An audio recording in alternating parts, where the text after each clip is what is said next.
Hey guys, sorry for the bit of delay. Uh, I just want to have a quick discussion around it because this was the topic that was appearing on media and a lot of tweets in my feed that what is actually going on with the Palantir SPAC investments and wanted to understand. So my view is actually very strong on this one, and I personally feel that a lot of people in media actually fail to understand what is ongoing here. So let me try to help you understand, and then you make your own mind that how do you judge the logic on this one. See, in the starting of 2021, Palantir had a concern that everybody was talking in media that they are very government heavy company and we need to see some sort of commercial growth. Okay, let me see if I can play this video and you guys probably can listen it also as well. Okay. So what happened was that the Citibank analyst has come and he said that Palantir SPAC is actually a concern. And the logic they are making is that Palantir SPAC is concerned because, let me know if you could hear it, guys. Just somebody could message me.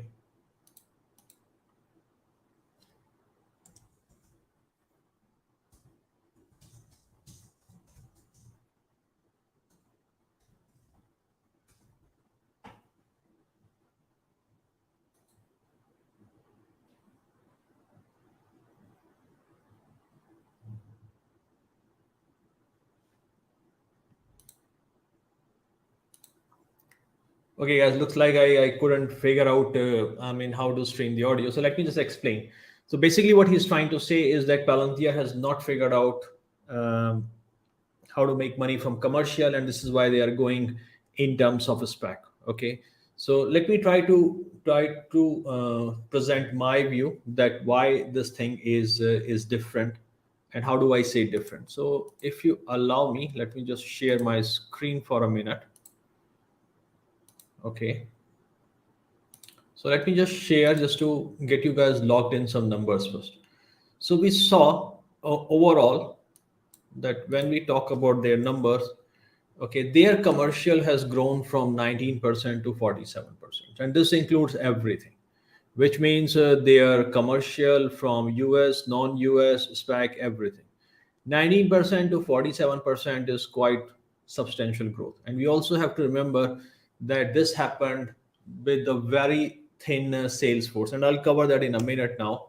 Okay, now if you see the US momentum, US may move from 72% to 132%. Guys, first thing which I want to make very clear, growth is growth and cash is cash. If you are getting money and you are doing few things wrong along the way, you still figure it out. Okay, so from that point of view, I have no concern at all in terms of, if you see the customer count, they have gone from 17 to 80.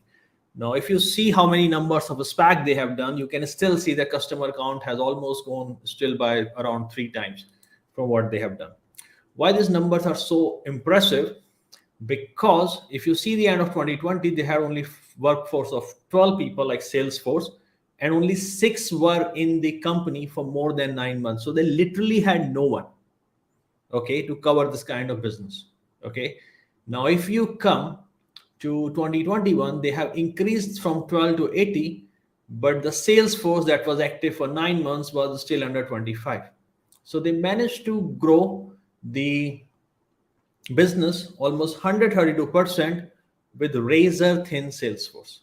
Okay, and now we have seen that the 80 is already there and they are going to hire a lot many people in US and globally. So that should result in good results moving forward ideally.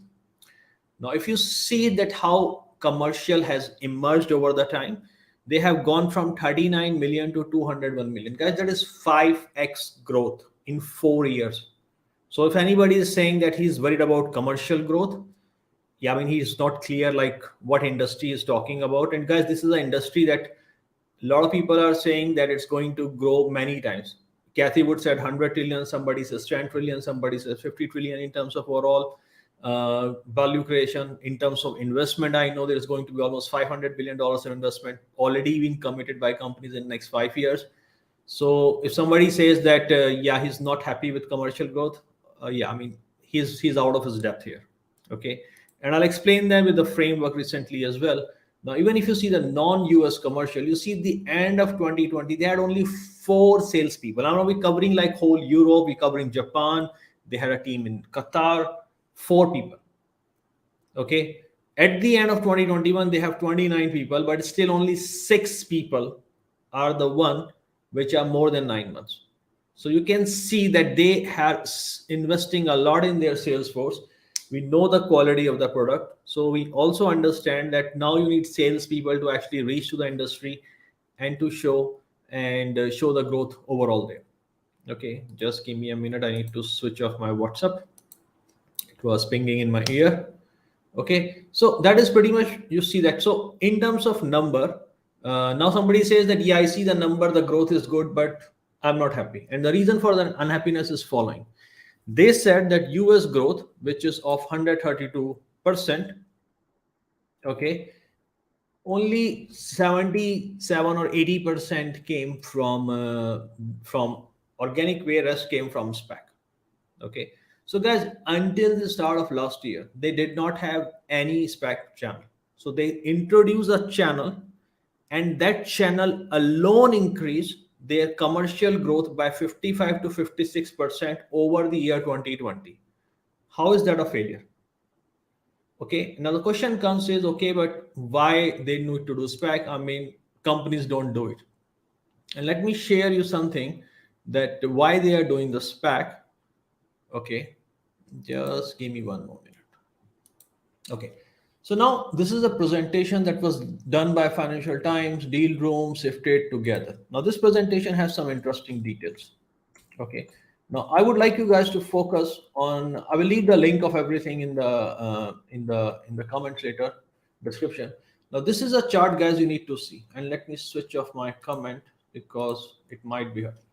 So guys, what this chart is showing? This chart is showing the different kind of unicorns, or in terms of like value creation done by different companies in a group of cohorts. That means companies that started in 1990, 1994, and how long it took these companies to actually create value equal to 3 trillion.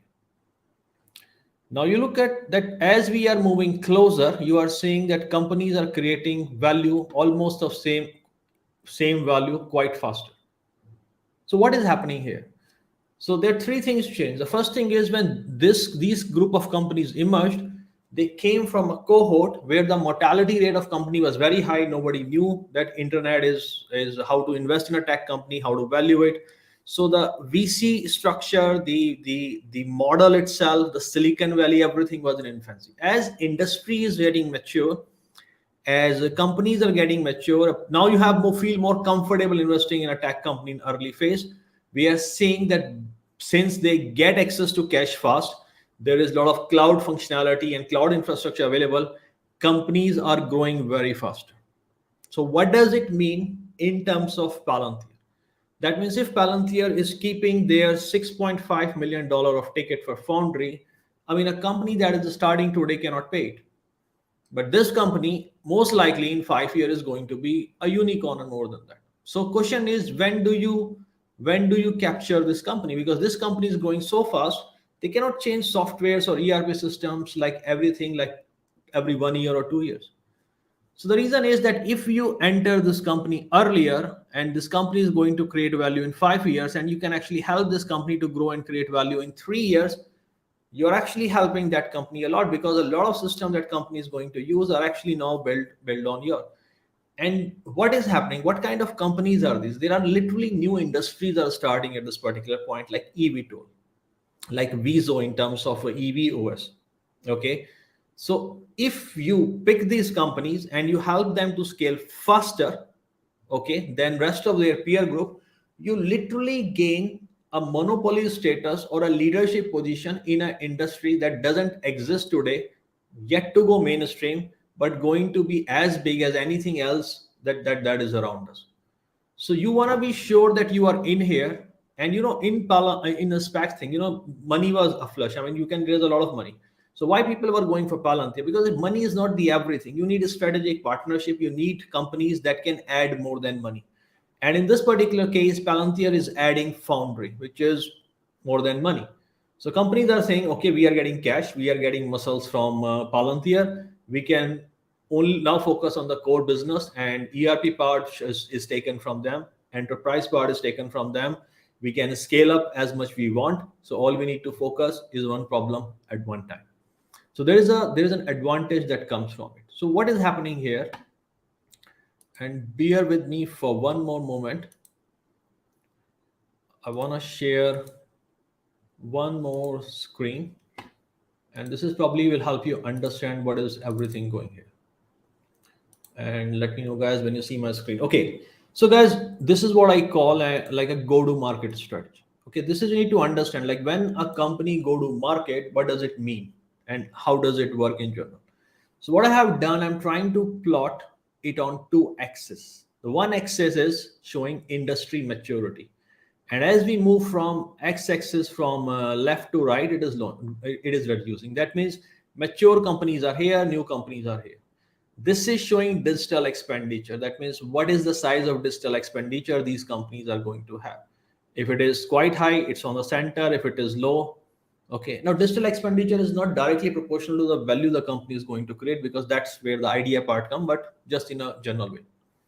So what we see here when we try to move forward on this one, okay, we are seeing that what kind of companies are at this part here. Okay, because we need to understand, we have plotted something that what does this mean. What is this? This is most mature and large industry with significant digital expenditure and value unlock.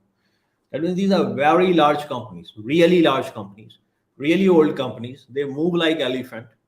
Okay, that's pretty much it here. Now we want to see what is the diagonally opposite, because if we understand what is here, we can pretty much understand what is everything else is here.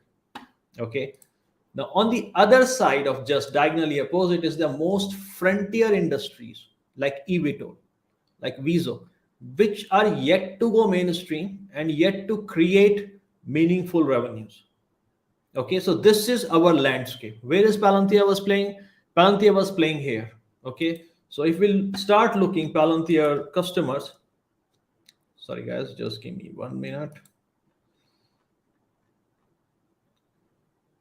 Okay, so if we see the companies here, and I'm using a bubble like a size of like the market cap of company here. That means bigger the bubble, bigger the market cap. So this is pretty much the Palantir customers or Palantir, how would I say, like Palantir market what look like. The TAM, they said 116 billion. They said a client who can spend more than $5 million a year.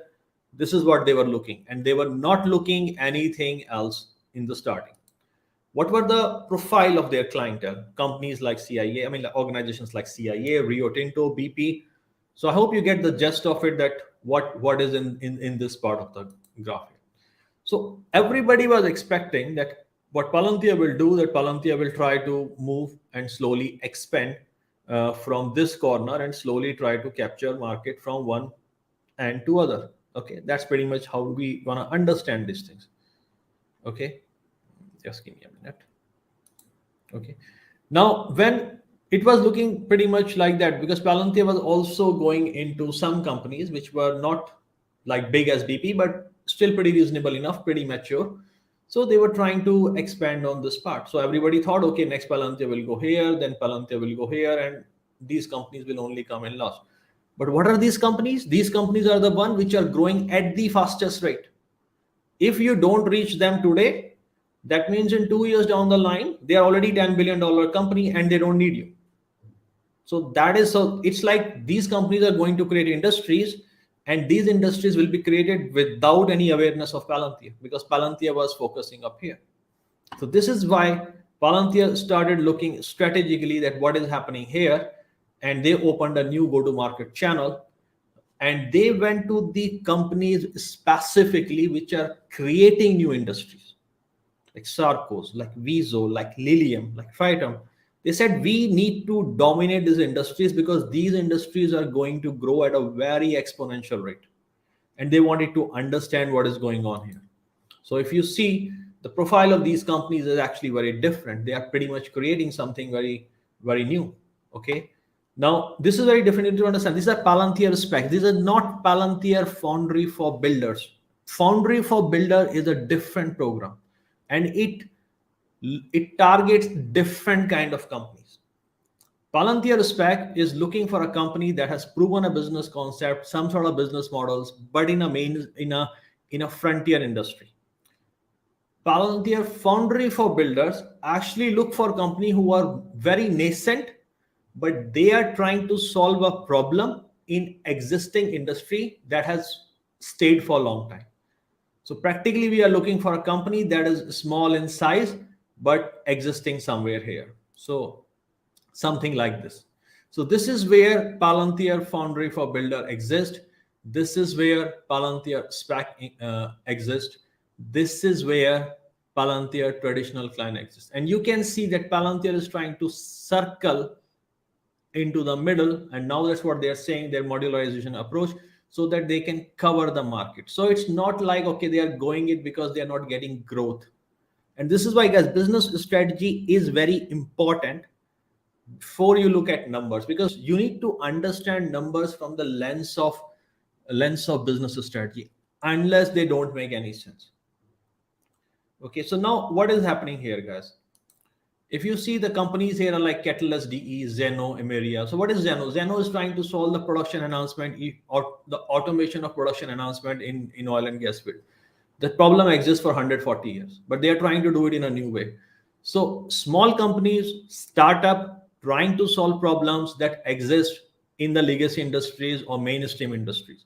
SPAC, companies that have shown some proof of technology, some proof of business model, have gone public, wanted a strategic partner, who can help them to scale up even faster at a time when companies are already scaling very fast. So you see, it's a strategic choice. It's no longer something like, oh yeah, this is the number, that's why they are doing it.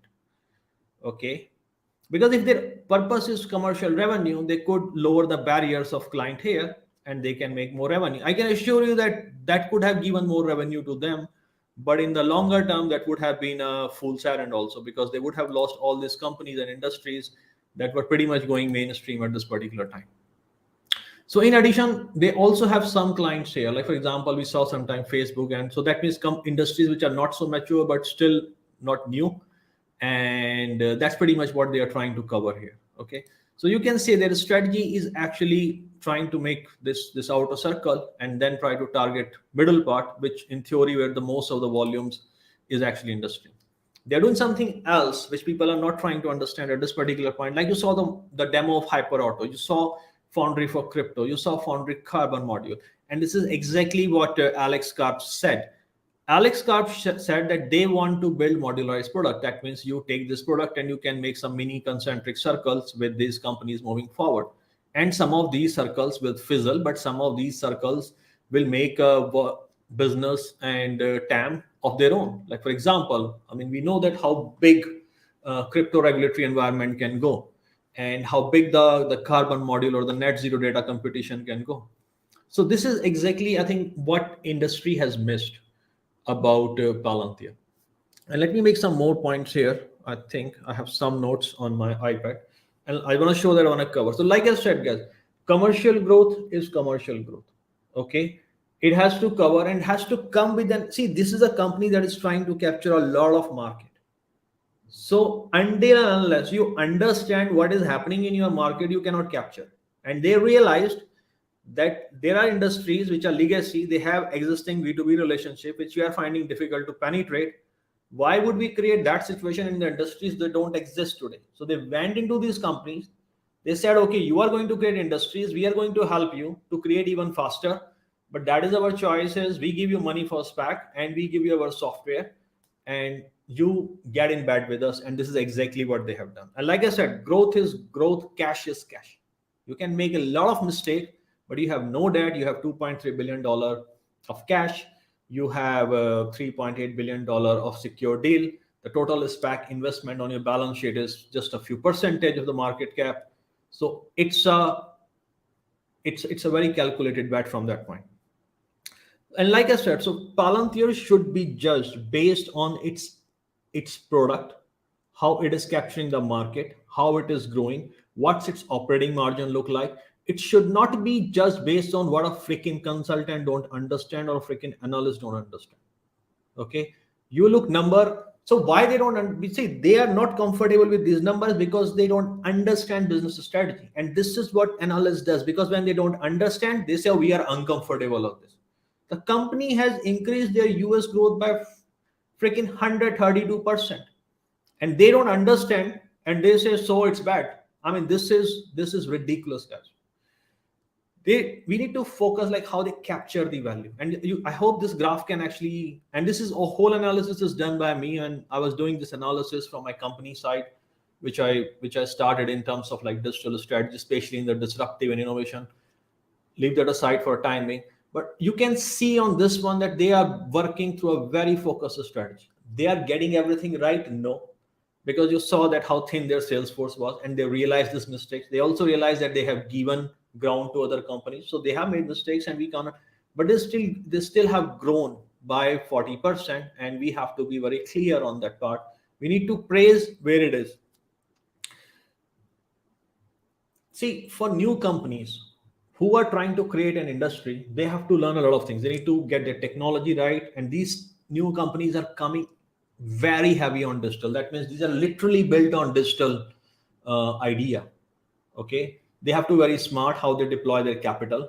They have to be very clever in terms of who are their strategic partners. If they are using like 50 different procurement partner to build their digital solution, only God can assure that they are going to be successful. They will not be, because these companies, everyone will have different kind of equity set up with them, different kind of because they don't have revenue or payment to give, so they have to give something else in this particular case. Now, if these companies actually make valuation goes up, then what is happening here, guys, is that Palantir will also get financial gains out of it, plus the revenue on top of it. Unfortunately, the market has been low, and that was the risk Palantir took. So their appreciation is not that high.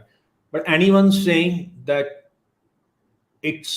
they're trying to do something to buy revenue, no, guys. Palantir is not buying revenue. Right? This is strategy. My interpretation is Palantir is buying industries that are yet to go mainstream, and that is what mainstream media is missing about it.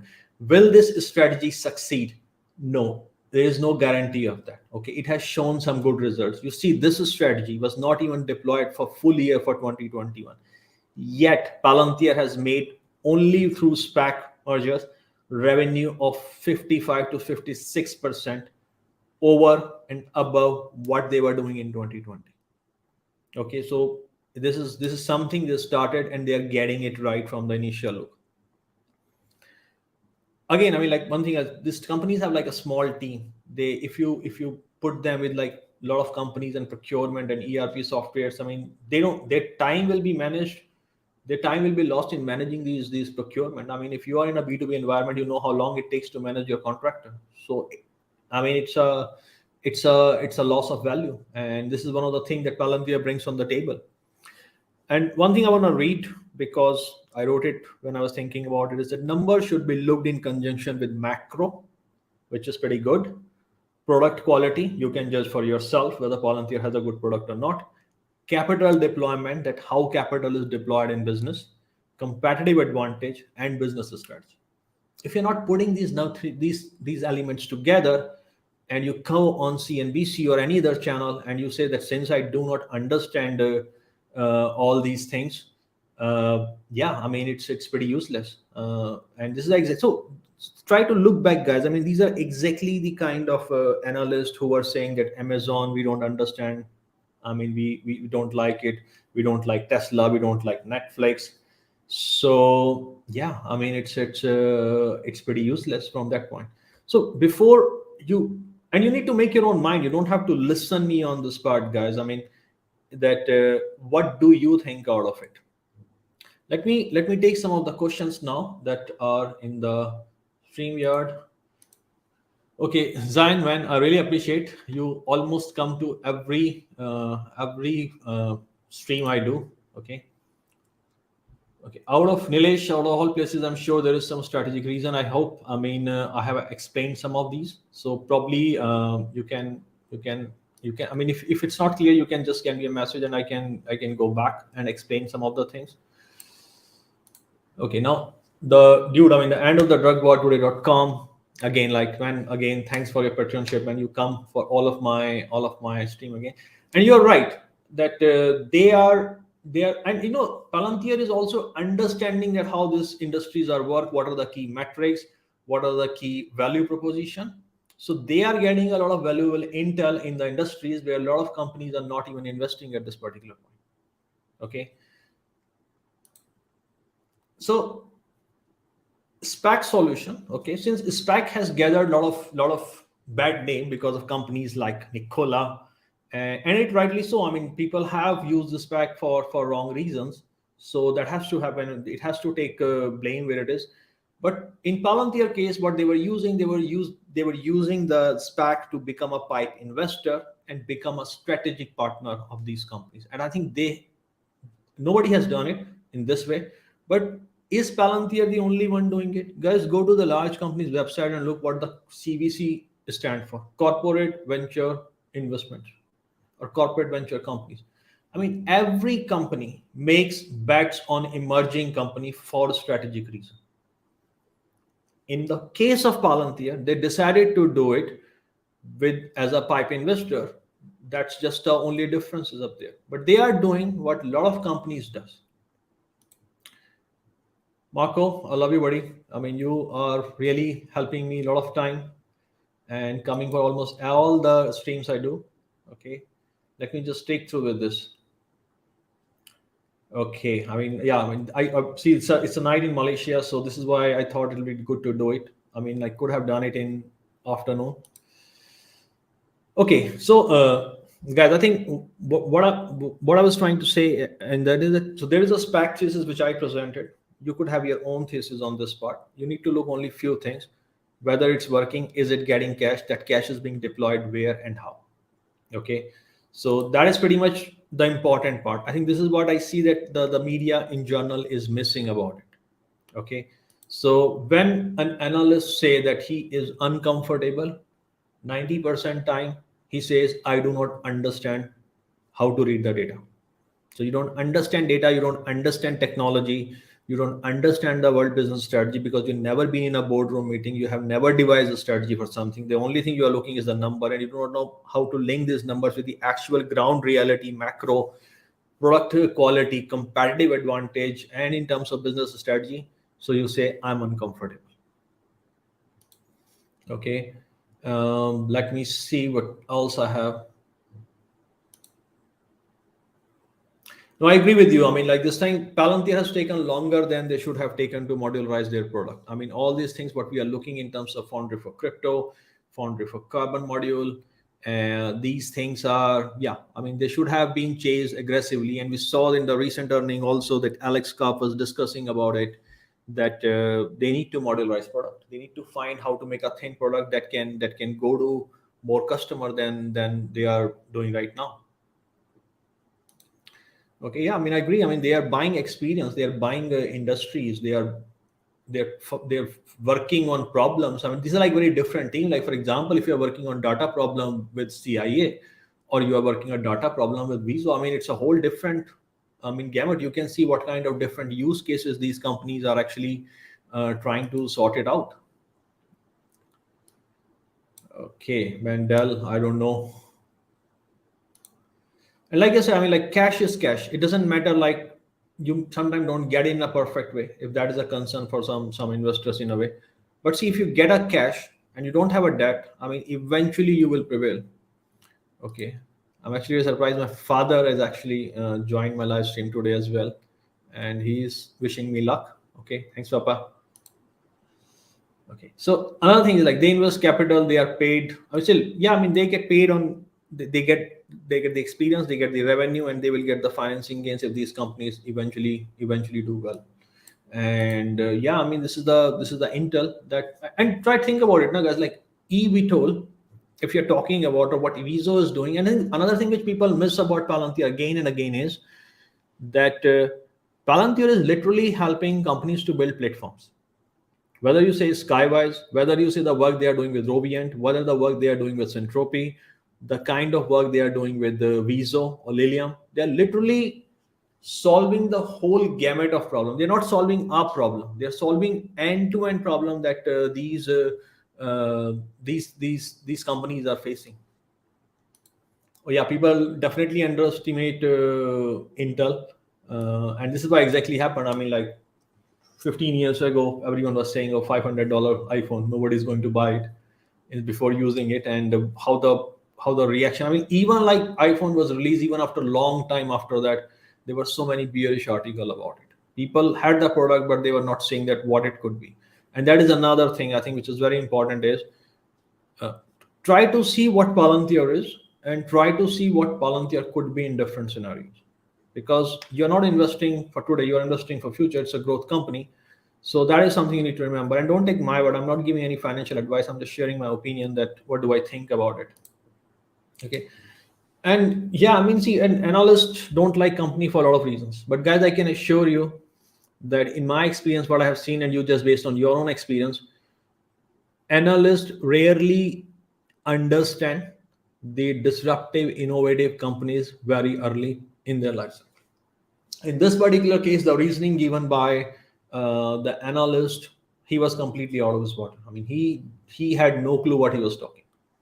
Okay, you need to understand that what happened, like why BP invested so much money in Palantir, and if that investment didn't work, then why they actually said that Palantir is going to stay with us or will work with us or expand the contract with them, and they are going into the renewable sector. Okay, so they really need to understand the quality of dollar and the revenue as well. Do you think they will continue with the SPAC investment approach? See, they can continue with a SPAC investment approach if they keep making good and good free cash flows. Okay, they also have to support development of more foundry for builders, and they also have to do the modularization of products. So they need to do it somewhat, but they need to start investing money in the middle part also, because if they don't get it, see, this circle is trying to encompass this reason, but if this circle stops for whatever reason, this circle will also disappear. I mean, it's not stationary. Forces are either going to implode or they are going to explode. So they need to invest a lot in this the center part as well. I think one thing which I think is very important is, and again, even I missed it in the starting. Alex Kurb said that their clients are spending a lot of money in consumption and compute. Okay, what he is talking some of the basic metric how SaaS revenue is recognized, and he's trying to, and he didn't give a lot of hint about it, but he said that they want to productize compute. A productized compute means in a way that he wanna ensure that compute is not just about how much servers you are using or how time you're using. He's trying to link it with some sort of product. If a product can handle a complex calculation or something that can be done in 20 minutes in one product versus 60 minutes in another product, can they actually build more value on this compute up there? That's my thinking, but I don't know. But he is looking, and he has dropped a bomb when he said it, because if he succeeds or Palantir succeeds in that, it will create a lot of problem for other companies, because they are trying to disrupt one of the basic metrics over which a lot of SaaS business are run. And if they can crack the code, I don't think it's that easy, but if they can crack the code, yeah, it's quite something. So I mean, I agree with you. Like when you are going to make this kind of spec investment, a lot goes on your what's your due diligence look like, and I think this is where people like Peter Thiel and I mean all these people who have done multiple ventures and they have a lot of strong networking effect. Hopefully they pick the good ones, but I think it is fair to say that some of these investments will go bad also, especially in the category of foundry for builders. Yeah, I mean, I agree. They did something and it came out like significant revenue, and somebody says he's not happy about it. Do whatever you want to do if you're not happy about it. What can I say? I mean, thanks, Manani, for sharing and be honest about it. That confirm analyst can't answer. I don't understand. No, it's fair. I mean, really appreciate that, man. No, I agree. I think this is one of the big point which even Code Step and I discussed. See, at the end of the day, why Snowflake is successful? Because Snowflake, when they came up with their product, it was SQL based. 99% of data engineer in the world that time were using SQL. Okay, so it was a hit. I mean, you go to a guy who is sitting somewhere in an IT, and IT don't used to be a mainstream in a lot of companies, especially out of software companies. And you wake up the guys and you say, okay, I have a product that is based on SQL, and I have a product something called data ontology. What do you think that dude is going to say? I mean, he knows that in order to understand data ontology, he first need to Google a lot of things. So I will say, let's go with the SQL thing. SQL is time tested. So developer community, and you see, like for example, like when I see the people going to AWS, Invent, there is it's a community, it's a culture. If you do not get community behind something, it doesn't matter how great the product are. People argue that Python was not as good as the language as the community has made it, and how critical it has become moving forward, especially in the data science environment. But it was the community that made it. Same thing like we discussed in a different distro of Linux. I mean, few have gone quite popular because the community behind has validated. So community of developers is very important. Every developer, if start thinking that I need to get my hand on Foundry, I think that will be the aha moment, and they are far from that moment because they have not yet put enough effort to build the developer community. They have started some efforts in that part, but it's a long way to go, guys. I agree. I mean, and that's why few of us are long that the tide will turn. Okay, thanks for the compliment to my father.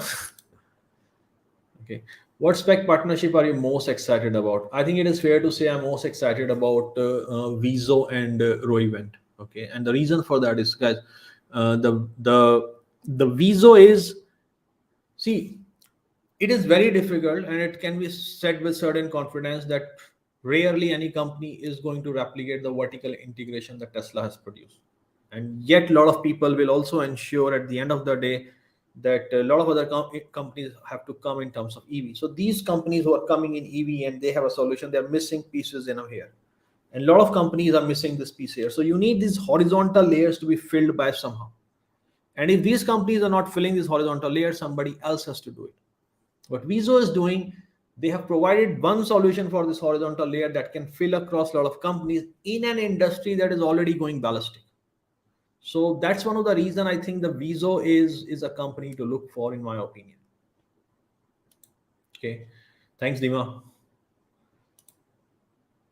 In addition, these spec clients give new deployment engineers something to cut their teeth. Yeah, I agree. I mean, the engineers were working with CIA, BP, Rio Tinto in an organization that work in a different way, that moves in a certain way. Now suddenly these engineers are given something which is of very different kind of problem. So in that way, I mean, yes, and see, at the end of the day, the quality of product can only be as good as people trying to solve the problem. I mean, because you build something to solve something, and this is why how you also test that my product is good for CIA and my product is good for Viso. That means my product has a good breadth. Value I'm creating for Viso and value I'm creating for CIA is large. That means my product has a lot of impact. If you have a product with high breadth and high impact, that's bingo. So for example, you can have a product with high breadth, like everybody use Office 365 in a company. But tomorrow the company replace Office 365 with the Google. Will it make that much change? Probably not. So it is a product that has high breadth but little impact. So now what Foundry is trying to do is they're trying to build a product with high breadth and high impact. So it's different. The challenge that comes with it is because it is going to disrupt how companies work internally. So companies really need to change their ways of working, and that is an uncomfortable part. So change management requirement for Palantir, in my opinion, is a bit higher, and that's one of the barrier. They need to figure it out. Alex addressed this issue in the last call, but the issue is not resolved yet. I can confirm that, guys. I agree with you. I mean, they do things differently. People don't understand at times, and Palantir has got things wrong, a lot of things wrong in the past also. What they have got right is they have a nice product. I mean, you saw their Salesforce number. I mean, pathetic. What they have done, like a company in 2020 with 15, 16 years of in process looking for enterprise software, Salesforce of 6. I mean, that's ridiculous. They're trying to do it. A lot of other things also in terms of their communication, in terms of their awareness, brand awareness in a lot of enterprise sector. I mean, they are behind. They are relative to their peers. Okay. No, and I mean, to be honest, I'm really glad that I get to be the part of Palantir community in general, because I learned a lot, and it kind of coincided. Like, for example, I came from energy industry, and when energy industry was in turmoil, I mean, you try to look what's the next avenue, and for that time, the next avenue of growth was digital transformation, and I entered into digital transformation projects. But I came from engineering and physics background, geophysics background, so I had to learn a lot of things. But this is where I started realizing that some companies have advantage because of how they are structured, and this is where my interest in Palantir grew. So I get to learn from a lot of smart people, and along with that, what I experience I get in BCG in terms of business, spending time with senior executives, understanding what the problem is, helping to navigate all these executives through the COVID time, how to make their business resilient. I think that also gave me a lot of insight, is that how to link actually business strategy back to the numbers. So Dima, I think this is one of the important question you raised, that the Palantir cloud idea. I think it is happening, and I'll tell you why. It is not discussed in public that how deep the relationship of Palantir and Amazon is. I'm telling you guys, AWS and Palantir are getting more and more closely integrated day by day. Okay. The second thing is that the idea, like if you see from point, so AWS literally created the cloud industry on its own. Okay. They are the first, they are the largest, but in many estimate, they are not the best. Okay, they have a lot of solutions, but it's kind of hodgepodge at times. Okay. uh, the way, I mean, and if you know about Amazon culture, you probably will understand like why it happened, but it doesn't mean that there are, I mean, they have other things like that, the help they provide, their sales force is very aggressive, so their growth is not going to get stalled, so they need something also. And the lot of enterprise, they don't want to be tied up with the one cloud vendor also, so then you need that kind of a software layer on top of which can connect your multi-cloud, like something like Databricks provide, and something that can provide like an ML ops, along with everything what Palantir is doing. So my understanding is, we may not call it like Palantir cloud, I don't know what it be called, but it will be something similar to that. Step one of any business case, getting good with CIA. Yes, they can spend a lot of money, they can fund. I mean, yeah, funding is not an issue that much. Any thoughts on fast status SPAC with Palantir? Not sure why Palantir went with Black Sky and not Planet Labs for geospatial AI. I don't know, guys. I mean, because these are like sometimes like information that is not aware in public. I'm pretty sure. So, guys, it's not always to go with the best company also. They need to find that the company can be a good strategic partner. That means they contribute something meaningfully to the company, and the company also contribute back something meaningfully. And this deal happens in a way and at a price which is mutually benefit. So sometimes it's just not possible that to work it out. If you work in a private investment industry or private industry, okay, networking is pretty good. I mean, like networking matters. Like for example, recently I was reviewing a SPAC of one of the big media house going public soon. I mean, I get to involved in that because I knew certain people who wanted my opinion on it.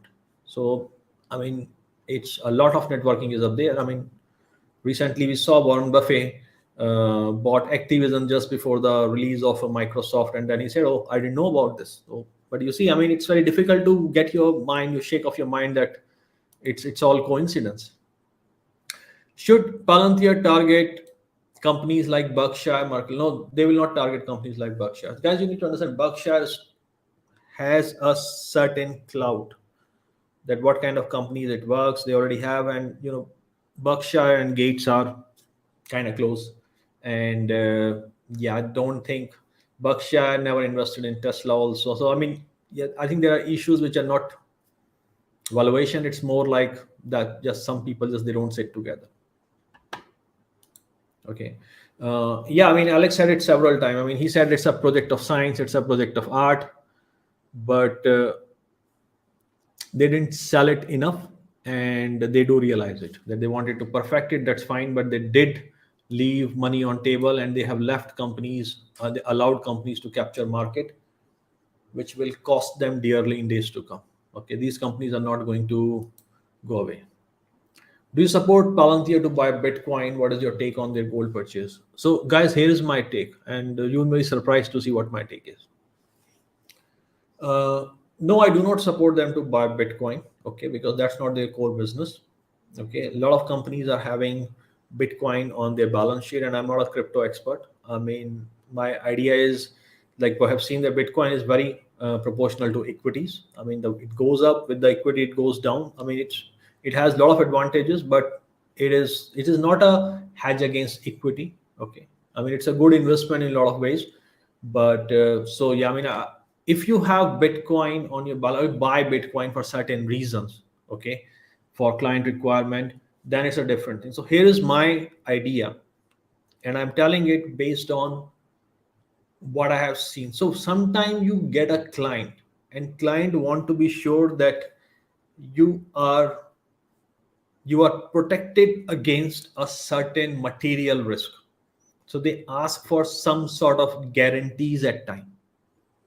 Okay, these guarantees can be some assets, some collateral, sometime bank guarantee. So my understanding is there could be a fair chance that at least the gold purchase is basically a collateral for a government agreement somewhere outside US, which they have probably kind of secured that if things goes wrong. I mean, so this is a kind of a guarantee rather than an investment in my view.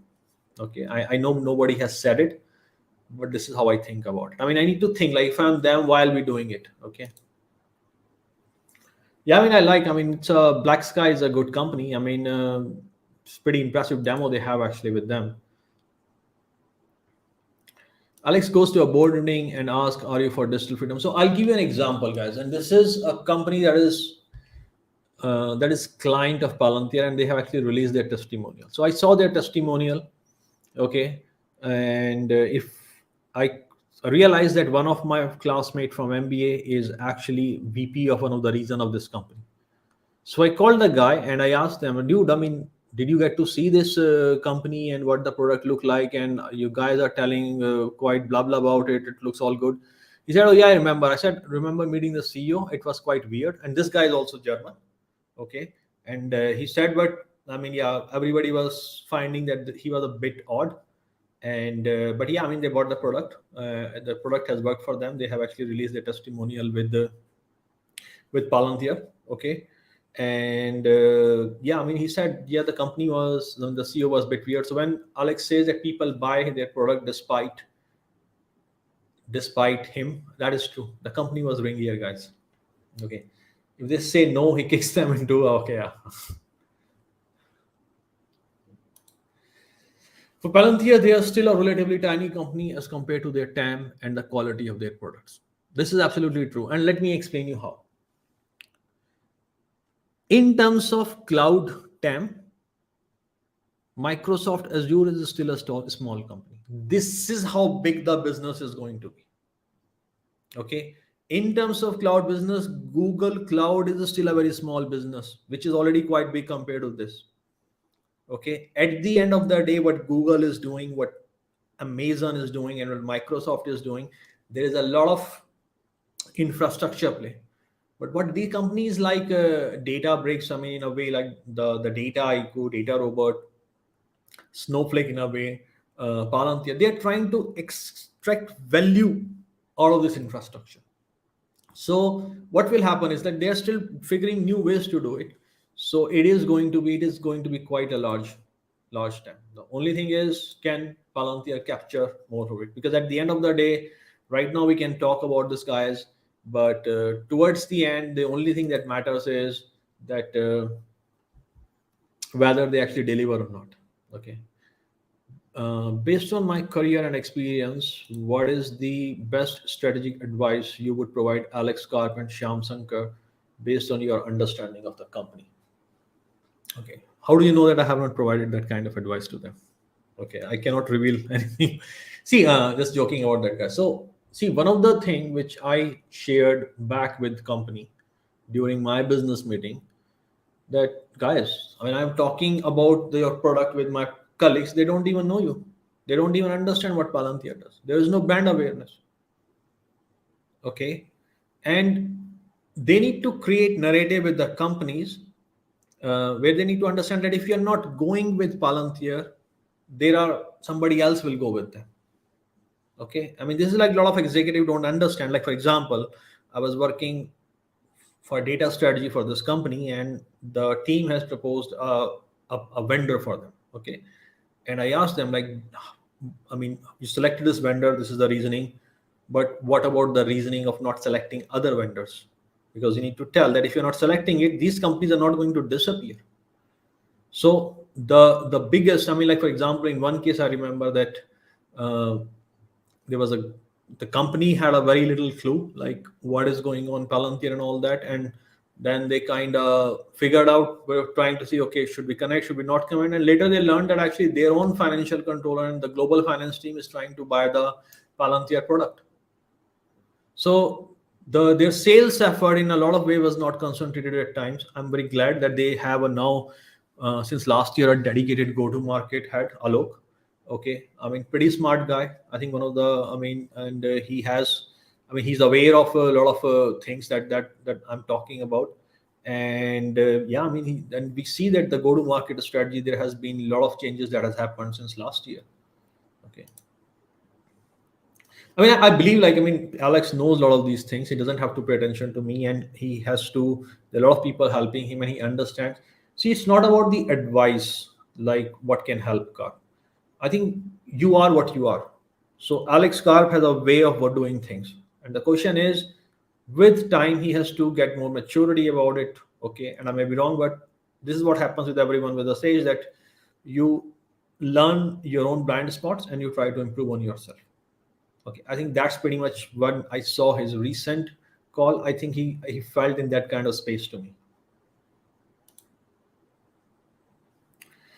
Okay, if you think, I don't know, man. I mean, I'm pretty sure a lot of people will be tracking what is going on in the Palantir community, and things go bad. I mean, yeah, I think we will receive a lot of heat, but it is what it is. So I totally understand the kind of risk I get exposed in terms of criticism when I get so vocal about a company. Okay, so guys, that's all I have. I mean, to share about Palantir, and you let me know if there is anything else. Um, okay, is it me, or does it seem that Palantir is actually listening our community in Twitter and YouTube? I think they are listening, because there are, I have certain evidence that they are listening.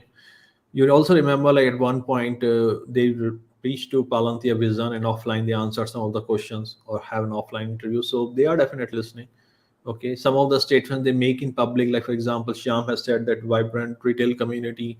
Alex has said it. So I think they are listening. I can assure them in that part. Okay, when we are multi-millionaire, can we hold a Palantir party? Dude, we are in this to be billionaire, probably, not why multi-millionaire. Why you are trying to let's go to the moon. No? If we can go to the moon, then why millionaire? Why not billionaire in that way? So yeah, I mean, in theory, I mean, I don't know where Palantir will go. To be honest, I have no clue about that. Okay, I just have a view on that part, and my view has no value because I don't control the market, and I don't control the company. But yeah, let's see how it works out. Is there a growth hack they could use apart from SPACs? I have no idea, but I mean, there are plenty of things they can do, guys. I mean, the way they do things, they, how do I say? I just need to control my excitement first and anger first.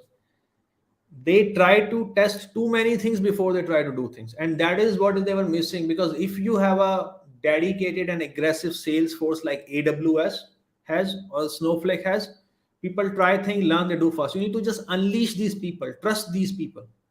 And one of the thing, the reason that they had so thin sales force, because they always were like, okay, we need to have people indoctrinated in the kind of company we are. So yeah, I mean, they can do a lot of things. Okay, they have tried, and sometimes they are a bit shy doing the marketing. Okay, there are companies who don't have 10 active patents, and they say they are better than Palantir, and a lot of people believe in that. So yeah, I think they can do a lot. I'd love to meet you if I become a millionaire of this in 10, 20 years, dude. Could be 4 or 5 years. Who knows that? We can meet anyway. At what point concerning revenues, growth, and customer pound do you think institution will take notice of Palantir? So think about this, guys. Our whole thesis is based on sustainable growth. If the growth is happening, no debt, cash, how many more companies are like that? And one thing which finance people hates more than anything is missing the opportunity. You saw so many people have missed Tesla. They still feel pain of it. I mean, they will go and they will. So you see, this is the thing, guys. The moment people realize that Palantir is not going away and it's making inroads, a lot of people who have pseudo principles, you will see they all will keep it aside and say, okay, no, this is the company, this is the company that is saving democracy, and all the narrative around it will change. Okay. If you focus on the sales force, you will have hack jobs. Like, I totally agree. I mean, on that part. But sales force is something which is very critical in terms of B2B. If you look, I mean, like when I was in Schlumberger in London in last October, November, I was hearing how many Schlumberger guys actually have left to join AWS.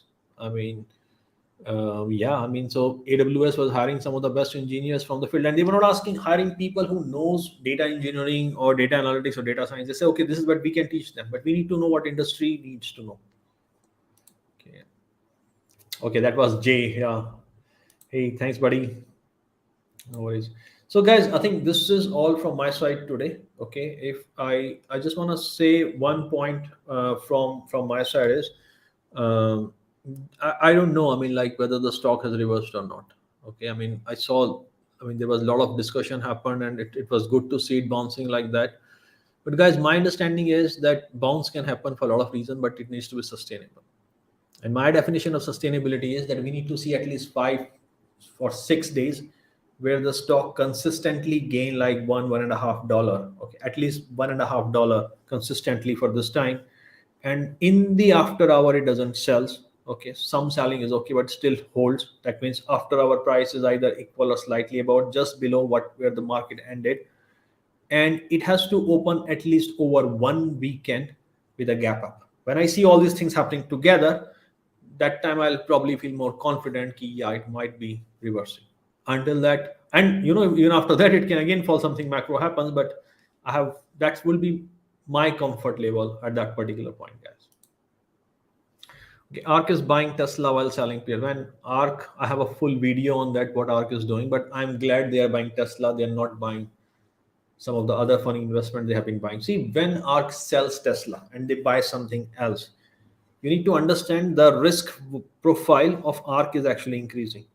So you are buying an ETF whose volatility and risk profile is changing on day-to-day basis.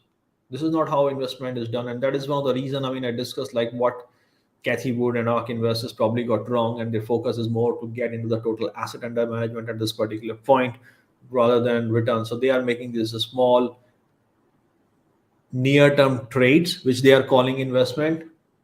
No, they are not investments. Out of the 9 analysts that covered Palantir, only one unequivocally bullish. Okay, I hope he's right. Okay, I mean, in terms of probability of analysts, yeah. And you see, a lot of analysts, they make price prediction based on where the price is today. They really don't care what the company is doing because they don't understand what company is doing. Okay, so to be honest, a lot of price points that is given by analyst, I hardly take care of that. ARK will not survive.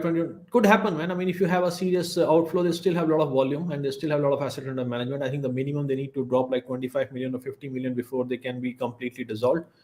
But see, I mean, if that will happen, they will start. So we need to see, I mean, like what happens with ARK, but it's not having its best time for sure. Thanks, Dima. Really appreciate, man. If ARK goes to zero, then I'm not worried about what happens with Cathy and everyone because they will still have money. They can declare bankruptcy to see some of their own assets, but at the end of the day, guys, a lot of investors will be hurt. Okay, so yeah, hopefully they don't go to zero, man. They do good for the sake of investors in their assets. Thanks, Vimo, man. Really appreciate you. You captured a couple of areas for me, like when I got a couple of things wrong in my videos. I mean, I said like Elan over Elan, and you corrected me for that. Gave me a personal message. I think that's really appreciated, man. Okay.